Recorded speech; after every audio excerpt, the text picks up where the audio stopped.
En 2016, nous avons créé la chaire d'économie collaborative et lors du lancement de cette chaire, avec la ville de Paris notamment, l'Institut de l'économie circulaire, la Fondation Nicolas Hulot, l'ONG Green Cross, nous avons eu la possibilité d'approcher les initiatives durables, sociales du Grand Paris. Et l'une d'elles était un projet qui a particulièrement retenu notre attention et qui est donc la cité maraîchère de Romainville et donc Est Ensemble et Montreuil et le projet d'agriculture urbaine de l'Île-de-France. En milieu urbain, quand on parle d'agriculture urbaine, bon, effectivement, les sols sont restreints, donc on va développer une agriculture verticale. Donc une agriculture verticale peut se faire sur des tours même d'habitation, avec certains niveaux de la tour dédiés à la production alimentaire. Et dans le cas de Romainville, le grand projet de la maire de Romainville, Madame Corinne Valls, était de développer une tour de verre qui permettrait donc en plein centre de démontrer un projet global de la ville, de refaire de Romainville la cité maraîchère qu'elle fut au XIXe siècle et qui permettrait donc de revitaliser le centre-ville tout en le rendant particulièrement productif mais aussi esthétiquement beaucoup plus beau puisque nous transformons des espaces publics parfois non utilisés, en espaces productifs, en jardins et en parcs. Lors du lancement de la chaire, nous avons eu donc la possibilité de rencontrer la ville de Paris, également par l'Institut national de l'économie circulaire dont nous faisons partie. Nous avons pu nous insérer donc au projet de la cité maraîchère aux côtés de deux institutions qui étaient aussi à la genèse du projet, AgroParisTech sur la dimension végétale et culture et l'INRA sur la dimension donc recherche et R&D sur les notions d'agriculture verticale. Ce qu'il manquait donc à leur projet, c'était justement les dimensions commerciales et managériales d'une telle production alimentaire urbaine. Et donc l'IPAG, naturellement, en tant qu'école de commerce, a rejoint le consortium, également au niveau d'un contrat européen permettant de financer les recherches et le développement de la cité maraîchère. Aujourd'hui, nous travaillons à ciel ouvert, je dirais, sur de la R&D grandeur nature au niveau de la cité maraîchère, mais pas seulement à Romainville, mais aussi dans le Grand Est, mais également en relation avec notamment des grandes initiatives au Québec, par exemple à Montréal, ou même aux États-Unis, à Chicago, où existent des fermes urbaines déjà très, technologiquement et humainement et techniquement très, très développées. L'Amérique du Nord est vraiment pour nous un laboratoire d'idées également à ciel ouvert et qui nous permet de nous inspirer, mais avec une nécessaire adaptation à un contexte français, européen différent, même climatique, social différent. Et donc aujourd'hui, les premiers résultats sont tout d'abord de montrer que le projet du Grand Paris, qui se dessine très rapidement, notamment au travers du plan de la mobilité, mais aussi au plan de l'alimentation et des fermes urbaines qui sont en train d'être implantées aux abords de la ville de Paris.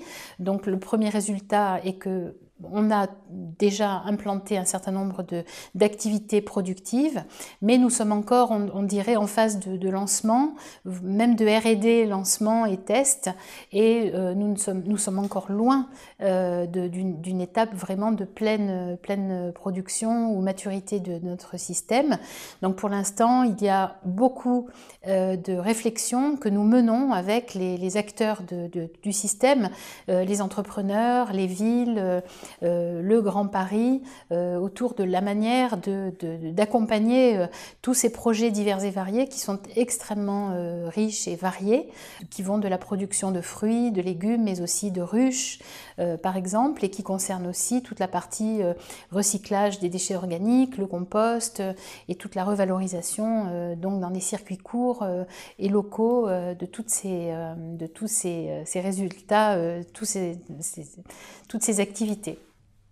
On fait de la R&D grandeur nature, c'est-à-dire on expérimente, on teste et on voit si ce qui marche pas. Il est très difficile aujourd'hui de mesurer et de quantifier l'impact maximal que pourraient avoir ces initiatives sur notre environnement, sur la région, sur la France, sur l'Europe, sur les dimensions alimentation, les dimensions humaines, environnementales. Mais ce qui est sûr, c'est que c'est un projet qui va être conduit sur plusieurs décennies, qui sera totalement accompagné avec l'appui des collectivités, mais aussi de l'État et de l'Europe, puisque cela fait partie des grandes priorités, même à l'échelle européenne, l'alimentation, la sécurité alimentaire, la santé et le développement local des territoires. Le chantier est immense. Les volontés sont là, l'enthousiasme est là également, et nous, à notre niveau d'accompagnement, nous pensons qu'il y a vraiment plusieurs décennies de développement avant d'atteindre un niveau optimal. La tour maraîchère, en fait, pour l'instant, le travail qui a été mené jusqu'à présent est de pouvoir produire un certain nombre de tonnes, alors j'ai les chiffres si vous les souhaitez, de tonnes de fruits et de légumes sur l'année avec une saisonnalité. L'idée ensuite, c'est que fait la chaîne de valeur jusqu'au consommateur. Et donc c'est là que l'IPAG intervient, c'est-à-dire que notre rôle va être d'accompagner, après la production agricole, la transformation, la commercialisation des produits qui sont liés à cette tour maraîchère. Cette tour maraîchère va aussi générer un certain nombre de services, par exemple éducatifs. Donc c'est un lieu où on va pouvoir observer, apprendre et repartir peut-être avec des techniques, des graines, etc. pour les écoles, pour le lycée horticole de Montreuil, pour l'AgroParisTech et même pour l'IPAG. Donc c'est un lieu vraiment de création de valeur. Nous, notre rôle va être d'accompagner la commercialisation et la transformation des produits. Par exemple, les fruits peuvent devenir des confitures. La marque de cette confiture peut être Romainville Confiture. Et donc, on va travailler sur toute cette valorisation et la mise en place des produits made in, c'est-à-dire fabriqués à. Et cette notion de territoire et de production locale, elle a une grande valeur aussi, à la fois pour les citoyens, mais globalement pour nous tous, pour revitaliser et montrer toute la production locale aussi qui pourrait être faite.